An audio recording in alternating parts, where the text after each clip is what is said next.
Ravi de vous retrouver aujourd'hui. Nous allons nous intéresser au rôle et à l'impact de la culture sur l'attractivité et la vitalité de notre territoire et plus particulièrement des festivals parce qu'ils vont les prochains mois nous faire chanter, nous enchanter, nous réunir avec 18 festivals pour 100 000 habitants. La Bretagne se classe 3e région festivalière de France derrière la Corse et la région PACA. Le festival, on peut le dire, c'est dans notre ADN. Plus de 600 rendez-vous par an, 300 l'été qui attirent près de 3 millions de visiteurs et un festival breton sur 2 est musical. Alors pourquoi les soutenir est vital plus que jamais aujourd'hui d'un point de vue économique, sociétal, éthique même aussi. On va en parler avec Jérôme Tréorel. Bienvenue. Merci, bonjour. Vous êtes donc directeur des Vieilles Charrues et à vos côtés Benoît Bonaventure. Bienvenue. Merci, bonjour Valérie. Vous êtes secrétaire général du Crédit Mutuel de Bretagne. Alors Katy Perry, Gims, Aya Nakamura, Jean-Louis Aubert, Mika Orelsan, Nick Cave, beaucoup de beaux concerts en perspective. Jérôme Tréorel, on a hâte encore d'aller fouler la prairie. Première question, comment vont les Vieilles Charrues ? La billetterie est quasi complète, plutôt rassurée du coup ? Oui, plutôt très rassurée. On a la chance d'avoir, vous l'avez dit, un plateau artistique assez exceptionnel. On est ravis que les planètes se soient alignées pour proposer des artistes émergents, des têtes d'affiche françaises et surtout aussi des têtes d'affiche internationales et pour certains des concerts quasi exclusifs. Et puis effectivement un engouement très fort au lancement de la billetterie en octobre dernier avec notamment la journée du jeudi avec Gims et Katy Perry qui s'est remplie en moins de 20 minutes. Donc voilà, ça fait chaud au cœur pour l'ensemble des équipes et des bénévoles et ça nous a donné encore plus de motivation et de folie pour préparer cette prochaine édition qui aura lieu dans quelques jours. Et effectivement, il reste quelques billets. On est sur les vraiment derniers billets du vendredi, samedi et malgré dimanche. Un contexte tendu niveau inflation, coût des transports, vous annoncez 33%. Malgré une concurrence importante et puis une inflation qu'on connaît depuis le Covid, qui s'est là encore accélérée cette année avec les 2 conflits notamment le dernier en Iran, avec des coûts de carburant qui explosent, qui mettent en difficulté déjà un modèle fragile qui a été fragilisé depuis 2022. Concrètement, c'est quoi comme impact sur le coût des transports, par exemple ? Par exemple, là, hier, on a fait le point sur le fuel nécessaire pour les engins ou certains matériels qu'on utilise sur le site, d'éclairage, des groupes électrogènes, etc. Ça va être 40% de plus, avec une enveloppe de plus de 24 000 euros sur juste ce poste-là. Benoît Bonaventure, les festivals ont un équilibre fragile. C'est important aussi de les soutenir quand on est partenaire dans les coups durs. Alors, dans un contexte un peu compliqué. Très clairement, finalement, être partenaire d'un festival, c'est un peu comme dans un mariage. Il faut être et répondre présent dans les bons comme dans les mauvais moments. Pour le meilleur et pour le pire. Exactement, pour le meilleur et pour le pire. On ne souhaite vraiment pas le pire. Le contexte géopolitique, bien évidemment, en tant que banque aussi, on le constate. Et on le constate dans le cadre dans nos entreprises et également dans les différentes associations. Depuis les dernières élections, on voit que les subsides de l'État aussi ont baissé dans l'accompagnement de ces structures-là. On vous sollicite de plus en plus ? On nous sollicite de plus en plus et c'est assez même exponentiel ces derniers mois.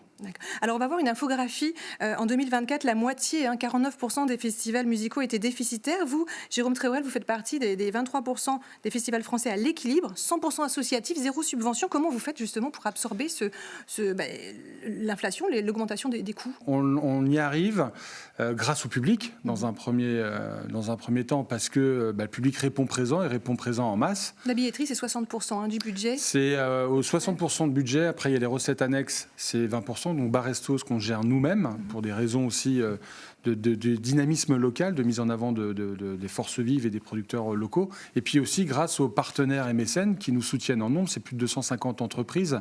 Ils vous soutiennent plus, justement, ou est-ce que vous allez chercher des nouveaux soutiens ? Alors, ou est-ce que ceux déjà qui vous soutiennent sont plus généreux ? Ils nous soutiennent de manière constante avec des évolutions quand le contexte est possible pour les entreprises selon leur secteur d'activité.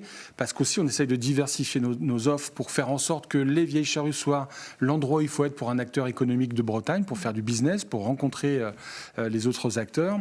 Et puis également, effectivement, on cherche aussi à faire venir de nouveaux partenaires. Les partenaires nous servent à une chose principale, c'est maintenir le billet à 52, 54 euros la journée, ce qui est un prix le plus bas.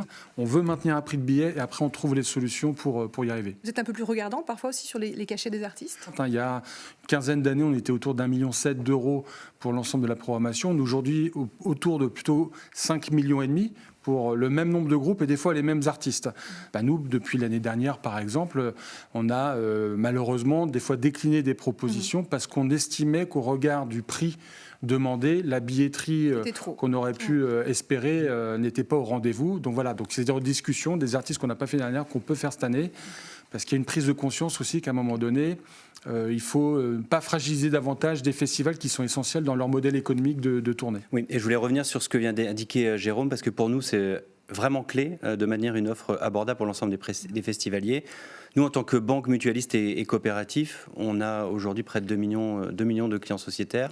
Notre souhait, bien évidemment, c'est d'aller du précurseur au plus fragile et de pouvoir assurer que tout le monde puisse bénéficier d'un accès à la culture. Et c'est ce qui nous est paru, mais au fur et à mesure des années et de la relation avec les vieilles charrues, clé. Maintenir également, au-delà des vieilles charrues, l'accompagnement des structures associatives en local. Nous, ce qu'on veut, c'est être au plus près des territoires.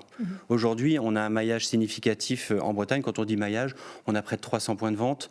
On a 2000 administrateurs sur le terrain en Bretagne, 3000 salariés. Donc, on a une caisse de résonance significative et faire vivre la ruralité. C'est aussi faire vivre pour un établissement bancaire l'habitat demain, les transports et les associations qui vont bien. C'est une collectivité qui va bien et qui la rend attractive. Un mot, Jérôme Tréhouël, sur le rôle des bénévoles. Plus de 7000, ils sont encore plus nombreux cette année ?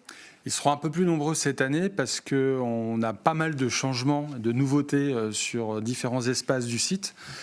Notamment sur le parc du Château, on va créer un univers guinguette avec de nouvelles offres de restauration, justement, avec des producteurs locaux, des produits locaux.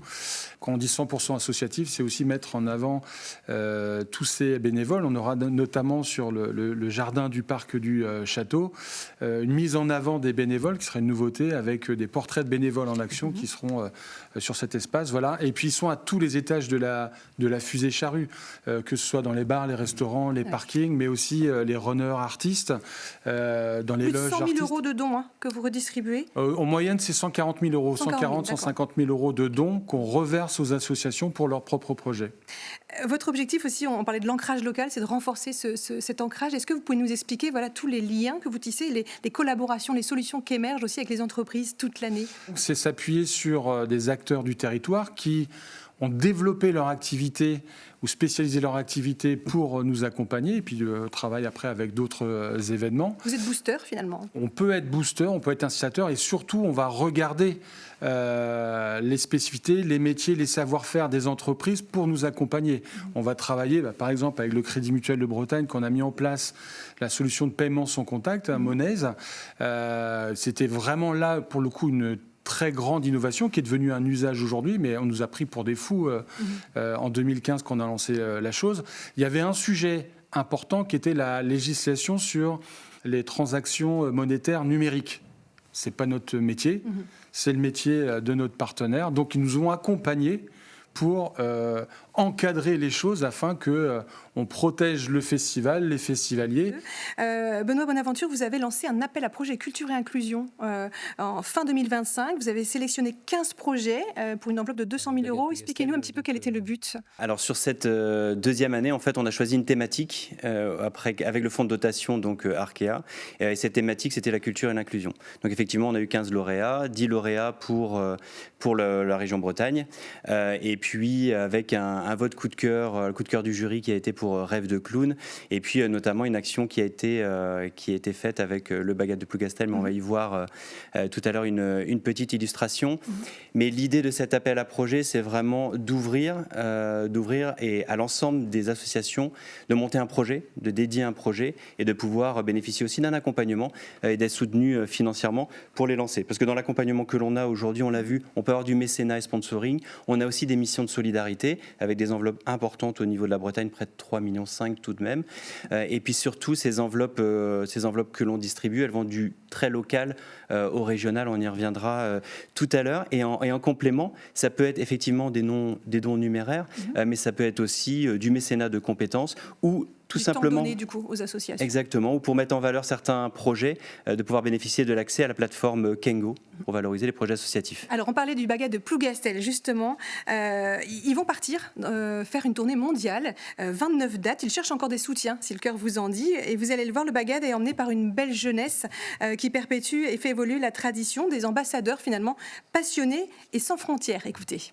Le bagad Plougastel rayonne déjà au niveau local, donc sur les fêtes bretonnes pendant l'été, la fête des fraises, donc la kermesse des écoles catholiques, festival de Cornouailles, festival de Lorient évidemment. Alors, on essaie d'être le plus représenté possible suivant les contacts des fêtes qui nous invitent.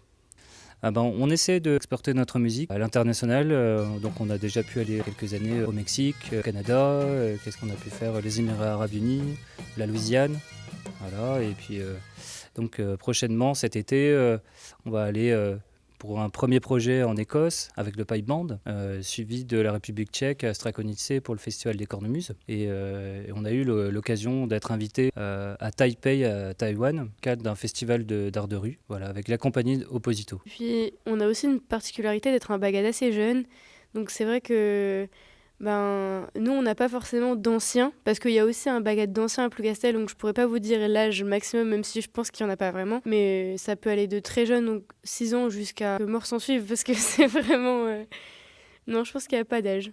C'est à celui qui veut. On intervient aussi dans les écoles par des présentations d'instruments pour recruter, évidemment. Il y a encore des classes bagad, c'est-à-dire qu'on vient apprendre sur une année à une classe à jouer des instruments bretons, bombarde, cornemuse, caisse claire. Nous, on participera tous les deux du coup à la grande tournée et c'est super cool parce que depuis le temps que, par exemple, moi je vois mes parents qui partent à l'autre bout du monde et qui font des voyages de fou, et c'est super cool de voir que maintenant c'est notre tour. Franchement, ouais, c'est une fierté.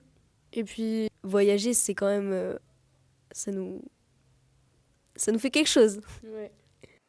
Benoît Bonaventure, une réaction au sujet ? C'est clairement une très belle illustration en fait de la transmission du patrimoine immatériel de la Bretagne, que ce soit en local ou à l'international. Donc voilà. Jérôme Tréorel, selon l'INSEE, on attend plus de 250 000 nouveaux Bretons et Bretonnes d'ici 2050, principalement des actifs d'ailleurs.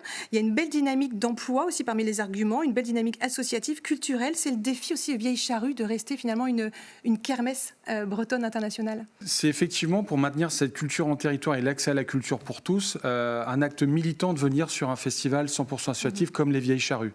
Sans les festivaliers, il n'y aura plus de festival, il n'y aura plus de concerts, de gros concerts en Bretagne. Et aujourd'hui, on voit des dérives, malheureusement, qu'on nous veut faire croire que c'est une normalité de payer 200 ou 300 euros un billet, comme les concerts de Céline Dion ou d'autres concerts d'artistes, que je ne sais pas, Red Hot Chili Pepper, qu'on a pu nous recevoir, ou le billet à 65 euros. Céline Dion, c'était il n'y a pas si longtemps qu'on avait programmé, qu'on espérait la recevoir, c'était 61 euros, pas 300. J'appelle un festivalier type, qui est une festivalière d'ailleurs, elle paye 131 euros, 77 euros pour l'entrée. Et voilà, c'est un engagement que le billet ne s'envole pas et qu'elle ne paye pas plus finalement. C'est notre engagement aussi, c'est à eux de décider de l'avenir qu'ils veulent pour la culture en France et en Bretagne. Benoît Bonaventure, qu'est-ce qui fait que vous allez plus soutenir un festival, plus qu'un autre ? Alors, on l'a vu tout à l'heure, effectivement, il y a une émergence, une recrudescence. Il y a énormément de festivals aujourd'hui en Bretagne. On est très attentif à certaines thématiques que vient de rappeler Jérôme. C'est l'inclusion pour tous. On est sur de l'inclusion sociale dans un festival. Et bien évidemment, on a des marqueurs autour de l'accompagnement des personnes en situation de handicap, du respect de l'environnement, de l'empreinte énergétique, comme l'a souligné Jérôme. On va être très attentif à toutes ces dimensions. Et puis, c'est aussi une réciprocité dans le partenariat que l'on attend. Merci beaucoup à tous les deux. Alors, vous annoncez, Jérôme Tréorel, une édition givrée, une ambiance nordique, aurore boréale. Elle sera réchauffée par les Bretons, on peut compter sur eux. Je rappelle les dates, du 16 au 19 juillet. Il reste quelques places. Vous y serez, Benoît Bonaventure ? Évidemment. Merci à tous, en tout cas. Bon festival et bel été. À bientôt sur TBO et TB Sud. Kenavo.